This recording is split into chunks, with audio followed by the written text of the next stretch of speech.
What's up? This is Dad Dirty Spoon from the IWC, and this is my prediction show for WWE's pay-per-view coming up called Hell in a Cell 2012. First off, I would like to say that this is probably the most interesting WWE pay-per-view we've had in a while. I say that because as a shocking change of pace, not every single match is a repeat of the last pay-per-view. See what happens when WWE has more than 3.5 weeks to build to the next pay-per-view? I really hope that they take some notes from this build and actually space out these pay-per-views a little bit better, possibly even getting rid of some of the more useless pay-per-views. However, this is what we have, and this is what I'm going with. So far, we have 6 matches, which is probably the entire card, less maybe one squash match. The new Job Squad, i.e. the 3-man band, has debuted as a group, and it's very well possible they will get some face time during this pay-per-view and get squashed by the likes of a Brodus Clay, we shall say. It'll be a good way to break the monotony. However, here's what we got. This is a little bit of a spoiler because it has not aired yet, but on the SmackDown taping, Booker T did make a triple threat Divas Championship match between Layla, Eve, and Kaitlyn. This is not a big surprise considering that the Divas have actually had some kind of a ongoing storyline about who attacked Kaitlyn at Night of Champions. And through deliberation by pretty much everybody, it turned out to be Eve, had something to do with it, duh. And now Layla's been thrown in the mix, duh, as the former champion who got screwed at Night of Champions, and Kaitlyn, who got screwed out of her title match. I think that Eve will probably retain her championship by more likely than not pinning Kaitlyn, as she is the least experienced wrestler in this 3-way. But when it's all said and done, it's still a Divas Championship match, so no one really cares. Unless it's the bra and panties match, but this is not the Attitude Era, so we don't get those anymore. Sad face.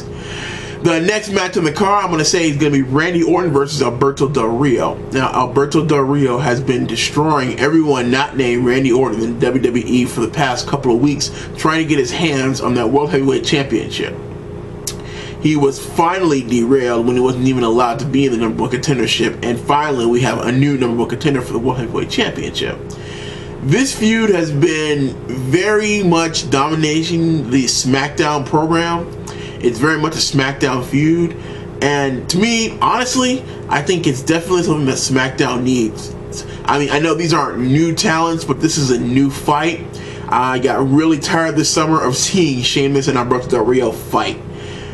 That being said, Orton is been relegated to the Jobber of the Stars role since his second wellness policy violation, and I think that he will continue to lose big matches. So I see Randy Orton losing to Alberto Del Rio, keeping Alberto Del Rio strong.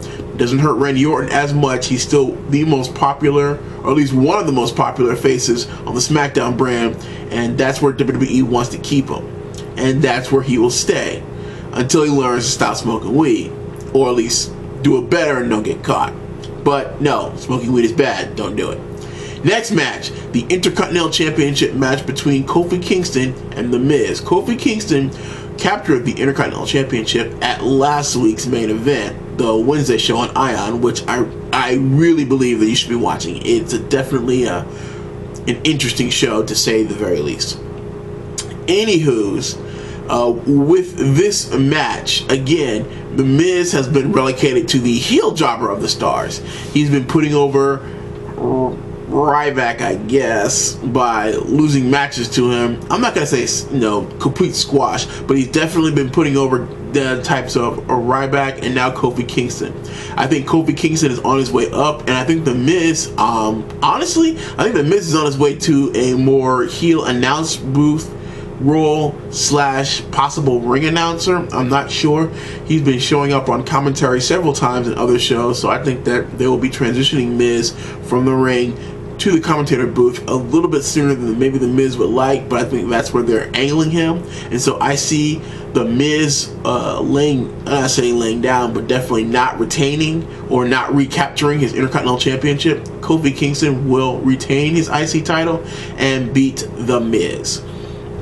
Next, we have the team of Hell No of Kane and Daniel Bryan Danielson versus the team of Rhodes Scholars, the team of Cody Rhodes and Damien Sandow. This is one of those interesting matches that we haven't seen in full force.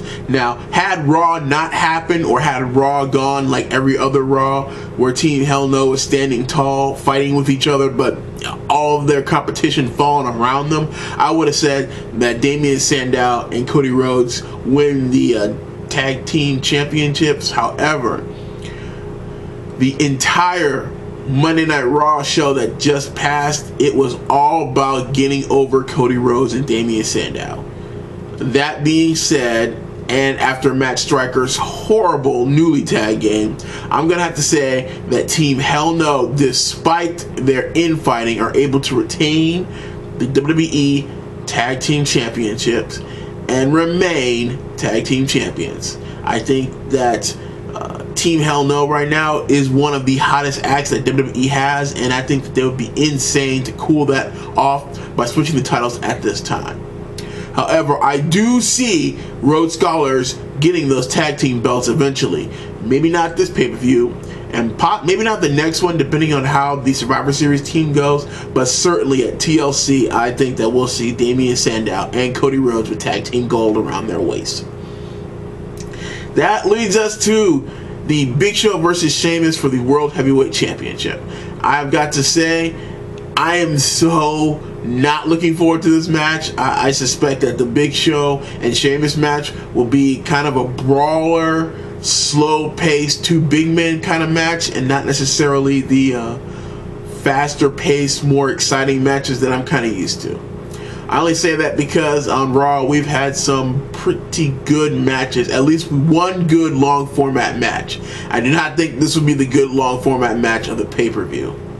I fully expect to see Sheamus retain the World Heavyweight Championship, if for no other reason than I think that the Big Show playing this dominant monster is a good thing, and to keep the Angry Giant angry, to keep the belt off him.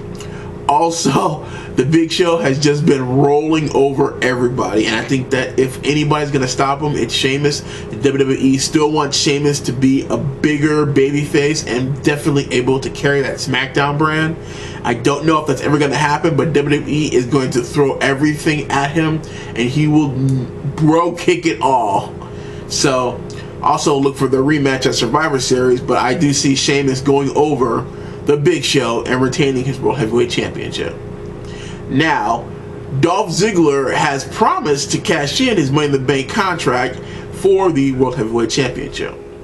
And I think, just like every other time Ziggler has tried, he will be thwarted in his effects to try and cash in, and he will not cash in on Sheamus. He will not become the new World Heavyweight Champion. And that's something that we're going to save for another time, but I don't think that that's necessarily the best way for WWE to get the most out of Ziggler. And finally, the main event, Ryback versus CM Punk.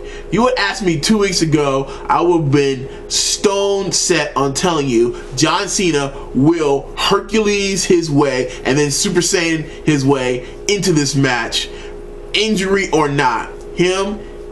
CM Punk will tear that cage apart, and CM Punk will stand tall, but Cena will have a built-in excuse. He wasn't 100%. Now that it's Ryback, and Ryback, unlike anyone I've seen in a while, since heel Mark Henry, has I not seen anyone just roll over competition, taking guys out two at a time.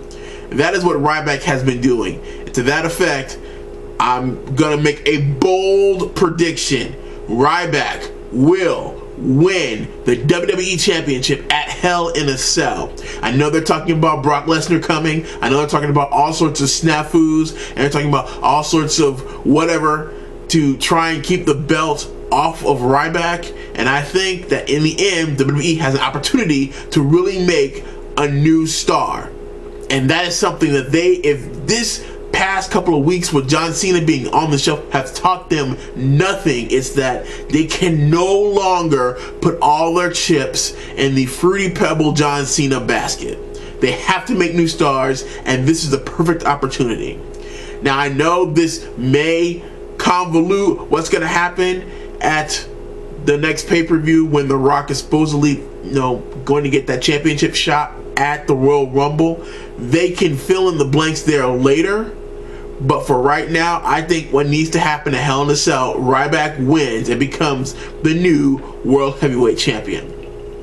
Quick rundown of the card. Divas title match 3-way between Eve, Kaitlyn, and Layla. I think Eve wins. Randy Orton versus Alberto Del Rio. I have Alberto Del Rio. Kofi Kingston and The Miz for the IC title. Kofi Kingston keeps going up. The Miz keeps staying where he is. Kofi Kingston retains his IC title. The WWE Tag Team Champion, the Team of Hell No versus the Team of Rhodes Scholars. I see the Team of Hell No retaining despite their infighting. There will be infighting. Believe me, there will be infighting. For the World Heavyweight Championship, I believe that Sheamus will defeat the Big Show, and Dolph Ziggler will once again be thwarted in an attempt to cash in his Money in the Bank contract. And Sheamus will leave Atlanta still World Heavyweight Champion. And in the main event, CM Punk versus Ryback, I'm going out on that ledge. I'm saying that Ryback will become the new WWE Champion. This has been Nat Dirty Spoons from the IWC, signing off.